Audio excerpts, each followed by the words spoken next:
प्रिय विद्यार्थियों, मैं मधु दरगढ़ आज आपको तटस्थता वक्र विश्लेषण भाग 1 के बारे में जानकारी दूंगी। तो आइए विस्तार से इसके बारे में मैं बताती हूँ। तटस्थता वक्र विश्लेषण, जिसे हम कहते हैं इंडिफरेंस कर्व एनालिसिस। इंडिफरेंस का शुरू का अक्षर I और कर्व का शुरू का अक्षर C, तो संक्षेप में इसे हम IC कहते हैं, अर्थात इंडिफरेंस कर्व। मार्शल और उसके समर्थकों के अनुसार उपयोगिता को मापा जा सकता है। उनका विश्लेषण गणनावाचक उपयोगिता दृष्टिकोण पर आधारित है, जिसके बारे में मैंने आपको पूर्व में जानकारी दी थी। आज हम ले रहे हैं तटस्थता वक्र विश्लेषण। तो तटस्थता वक्र विश्लेषण का आधार क्रमवाचक उपयोगिता दृष्टिकोण है।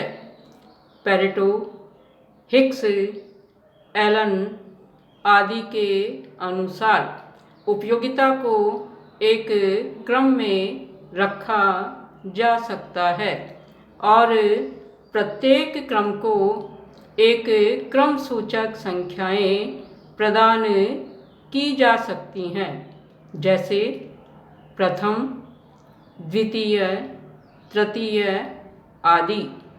इससे उपभोक्ता यह बता सकता है कि वस्तुओं का कोई एक संयोग वस्तुओं के किसी दूसरे संयोग से उसे अधिक पसंद है, कम पसंद है या बराबर पसंद है, लेकिन उसे प्रत्येक संयोग से कितना संतोष मिलेगा यह न तो बतलाया जा सकता है और न इसको बतलाने की आवश्यकता है।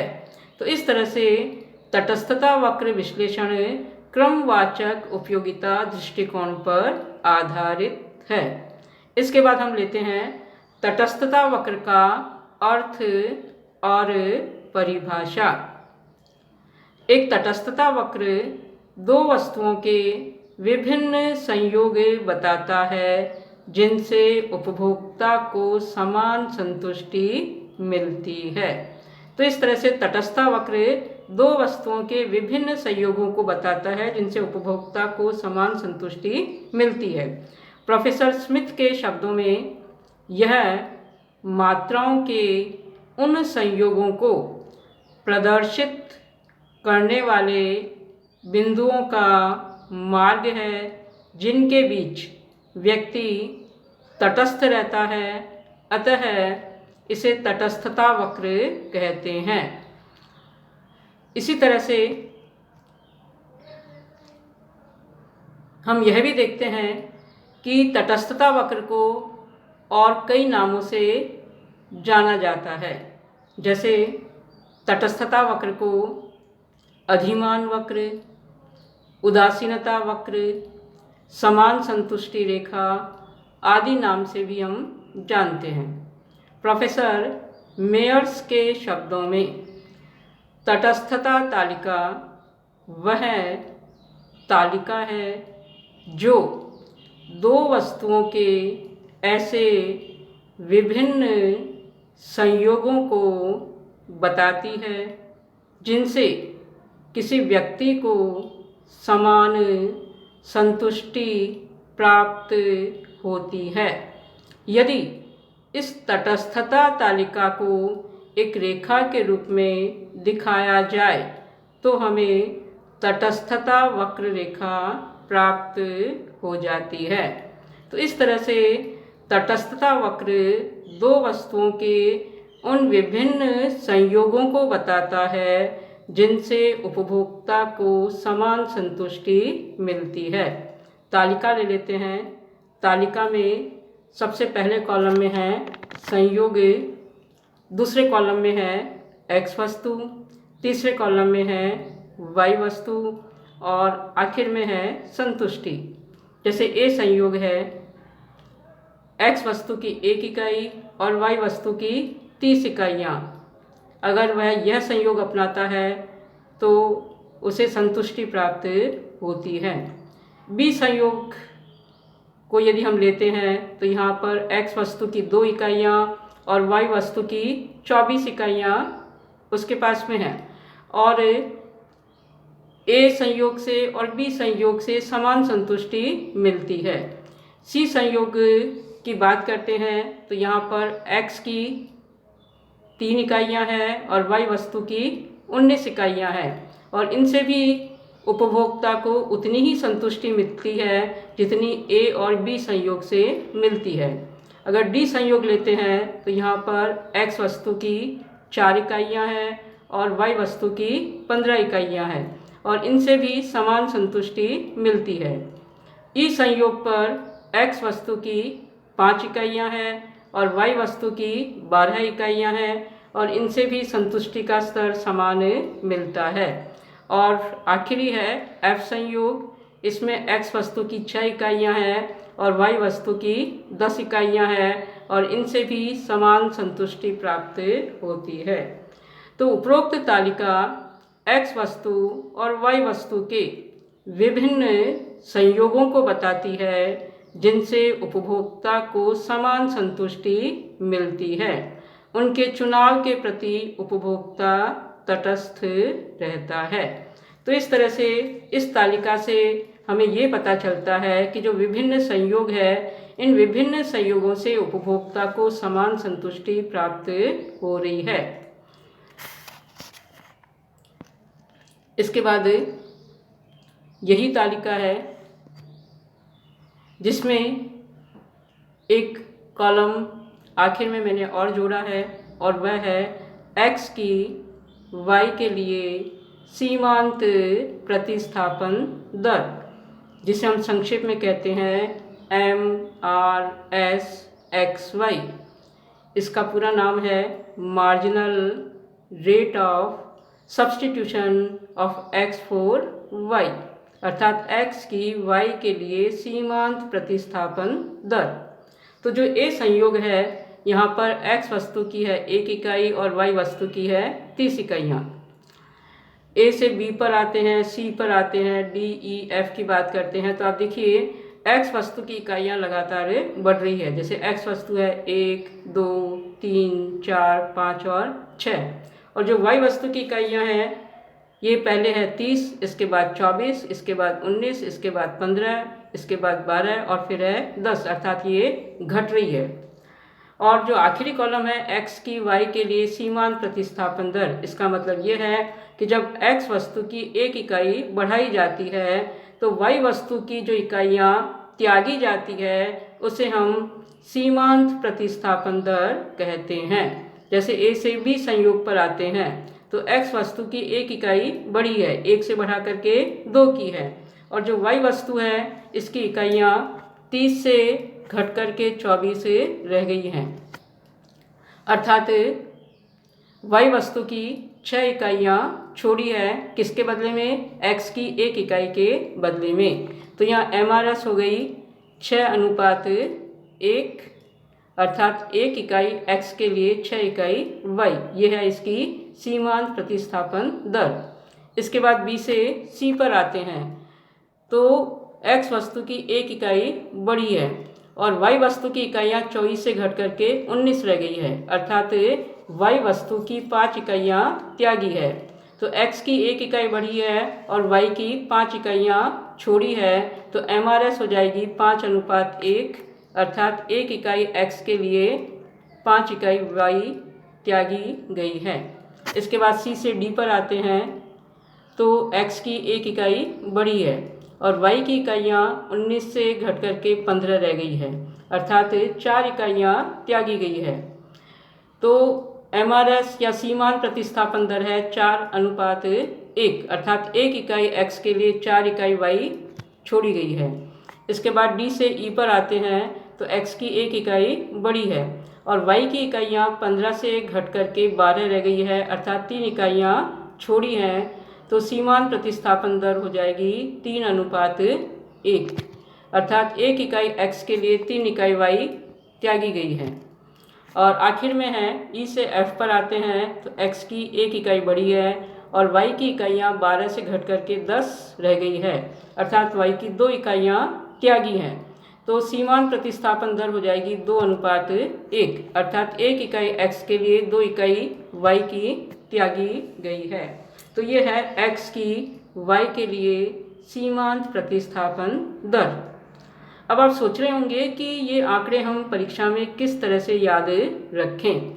तो आप देखिए x वस्तु के आंकड़े याद रखना बहुत ही आसान है। ये 1, 2, 3, 4, 5, 6 दिए हुए हैं।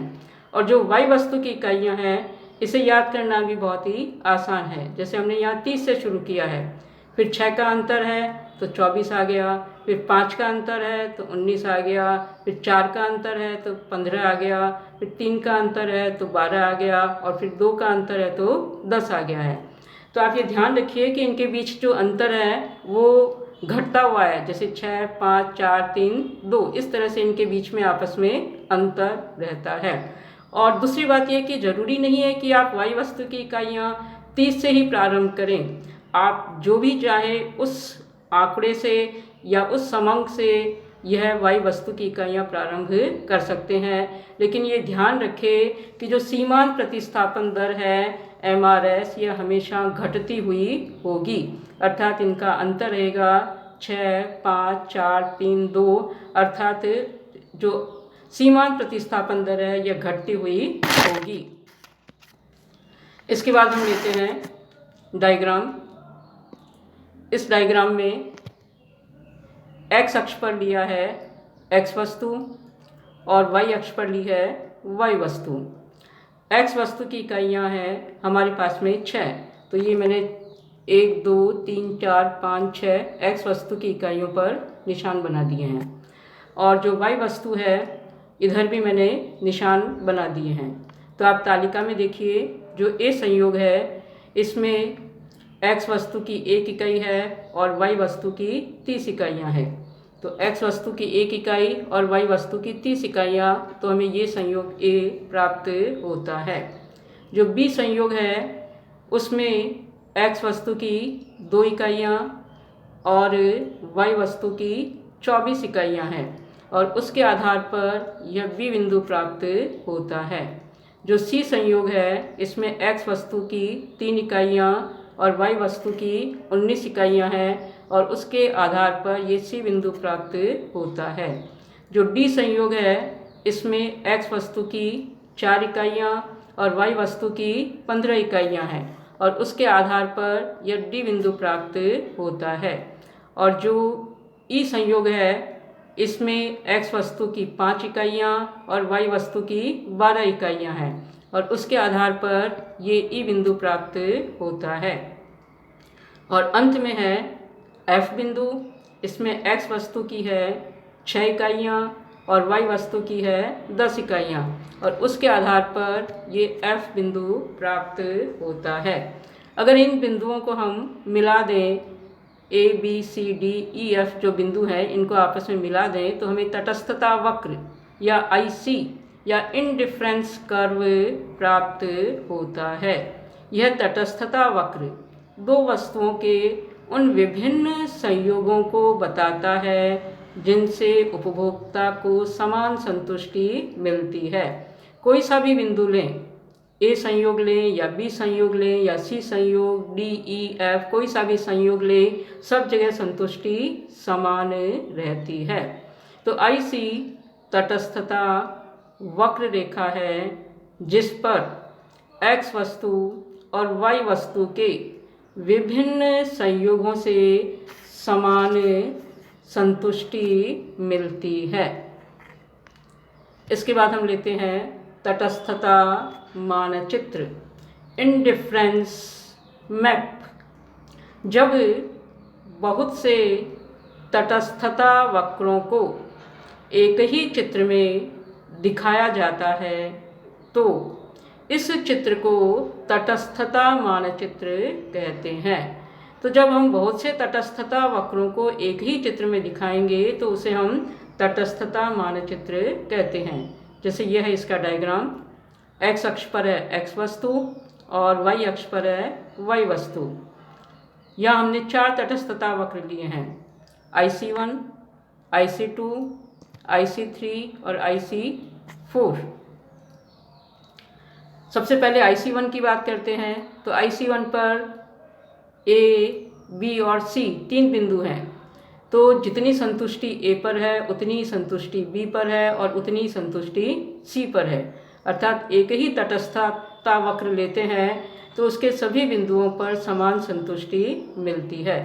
अगर हम IC1 से IC2 पर जाते हैं तो IC2 पर संतुष्टि अधिक है और IC1 पर संतुष्टि कम है।